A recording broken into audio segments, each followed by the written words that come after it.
কালকে আমরা BT road দিয়ে যাওয়ার সময় দেখছি সোদপুরে বেশ দাদা বৌদির পাশে একটা জুসের দোকান। আর এই গরমে জুস ছাড়া অন্য কিছু ভালো লাগছে না। সামনে গেলাম, গিয়ে আমরা রেড বোর্ড দেখে নিলাম, আর দোকানটাও দেখলাম বেশ ভালো, পরিষ্কার পরিচ্ছন্ন গেট আপ আছে দোকানের। দিল্লি জুস সেন্টার, নানান রকম ফলের জুস আছে।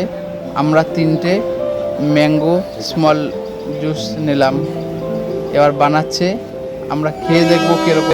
আমরা জিজ্ঞেস করলাম এটা কোথাকার আম আছে, বললো লখনৌর আম। উপরে কাজু কিশমিশ পুরো দিয়েছে। আমরা জিজ্ঞেস করে নেবো কটার থেকে কটা অবধি খোলা থাকে। ভাই, কটা অবধি খোলো তোমরা দোকান? भैया बोलेगा सुबह 7 बजे से रात को 12 बजे तक। ও সকাল 7টার থেকে রাতে 12টা অবধি। খেয়ে দেখলাম খুব ভালো জুস। আপনারা ভালো লাগলে আসবেন, খেয়ে বলবেন। ও আমার ভিডিওটি ভালো লাগলে কমেন্টে জানাবেন, লাইক করবেন, সাবস্ক্রাইব করবেন চ্যানেলটিকে।